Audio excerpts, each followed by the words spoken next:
السلام عليكم ورحمة الله وبركاته. ازيكم يا حبايب قلبي، عاملين ايه؟ يا رب تكونوا بخير. قبل اي حاجة نصلي مع بعض على النبي، اللهم صل وسلم وبارك على سيدنا محمد وعلى اله واصحابه اجمعين. جايلكم النهارده بقى نعمل مع بعض الجبنة البيضة. بصوا بقى، حاجة كده بقى ملهاش جبنة، ده حاجة زي القشطة كده. والله العظيم كانت في منتهى الجمال. انا ساعة ما عملتها وكل كل منها وكان مستغرب اصلا ان انا اعملها، عشان اول مرة اعملها الكل كان مستغرب من حلاوتها. والله العظيم كانت جميل. بصوا انت بتاكلوها مش بتحسوا ان هي جبنة. والله العظيم انا كنت باكل بحس ان هي قشطة. يلا نخش بقى على المقادير ونشوف عملناها ازاي. اول حاجة جبت هنا 4 كيلو لبن عشان انا اول مرة اعملها. فقلت ان انا هجيب الاول 4 كيلو لبن، اجرب فيهم ان ظبطت معايا ان شاء الله اعمل بقى اكتر. فكده لو في حاجه ما عدتش اعملها، بس ما شاء الله لقيتها جميل. تعرفين ساعه ما اكلت مني عملت سندوتش، قلت لابراهيم وصلنا على اللبن عشان نعمل تاني. كده بقى انا جبت 4 كيلو لبن. حطيت لكل كيلو لبن معلقتين ملح. كل كيلو معلقتين ملح. ماشي، وهفضل بقى اقلب فيها كده عشان الملح يدوب تماما ويبقى والحدويات تروح في كل. انا كنت عامله ملحها بصوا، ولا حدقه ولا عدبه، في المظبوط بالظبط. لو انت مثلا بتحبها حدقه شويه زودي، تحبها اقل براحتك برضو. بس من اللي انا عملته ان لقيتها كده احلى، ان كده ملحها مظبوط. انا حطيت في الاول 4 معالق ملح، فقلت برضو هقلب وادوق برضو اشوف الحدق عامل ايه. لقيته الحدق مش مظبوط، قمت لا حاطه 4 كمان. فقمت حاطه بقى كده كل كيلو معلقتين ملح، وافضل اقلب بقى لما الملح يدوب خالص خالص ملوش اثر.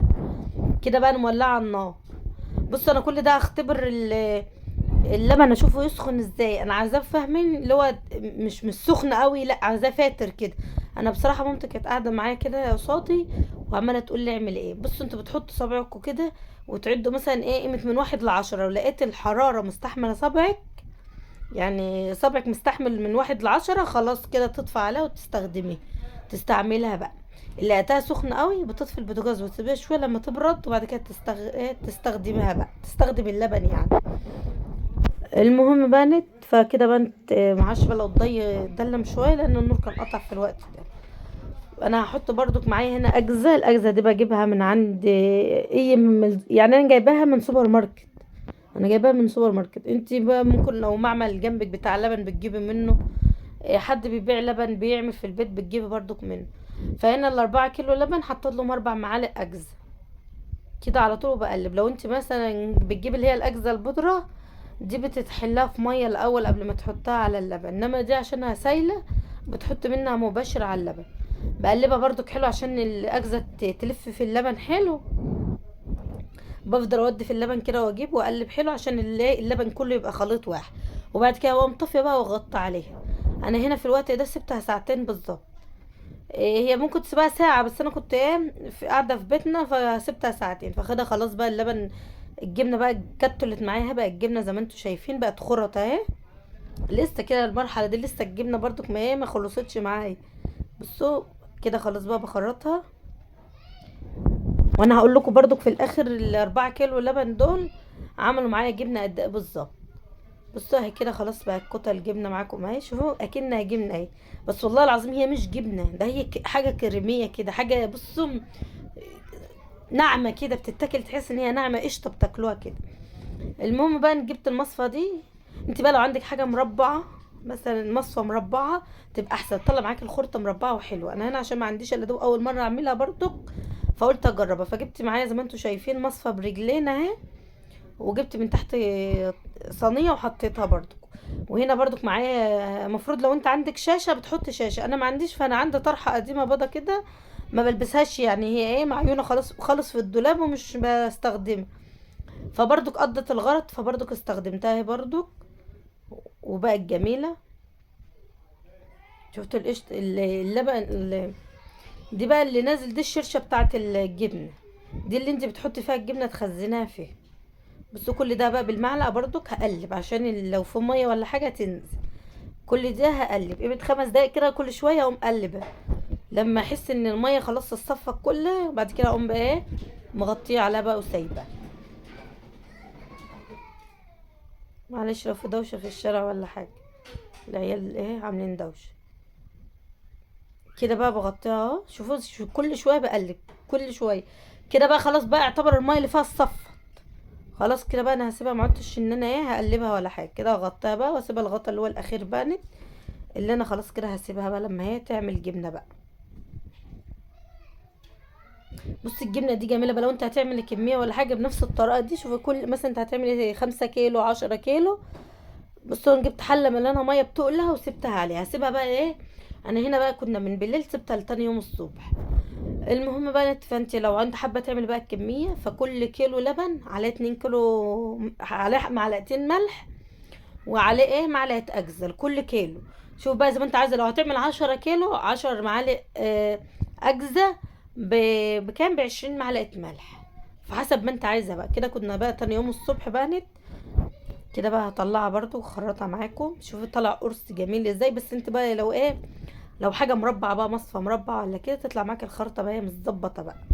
فانا عشان بالنسبه لي ان انا اول مره اعملها، فالبني ادم بيتعلم، بس بس والله العظيم في منتهى الجمال. لو هي حاجه بقى مربعه معاكي، هتطلع لك بقى الخرطه مربعه بالظبط وتبقى حلوه.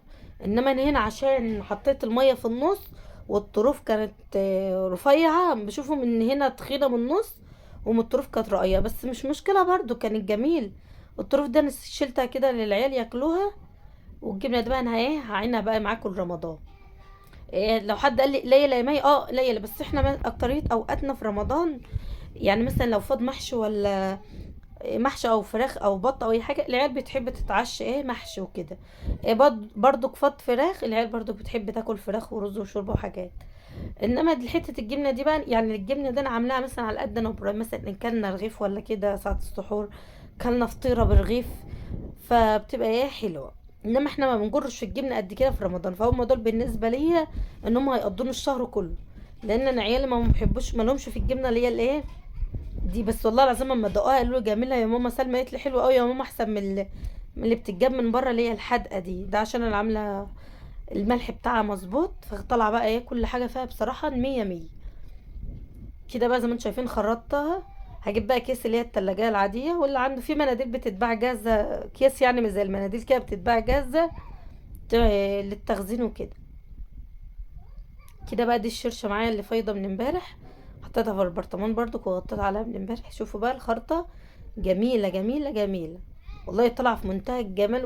وبصوا حاجة كده بتاكلوها بتحس انت بتاكلي قشطة مش جبنة، والله العظيم ما هي قشطة، دي جبنة.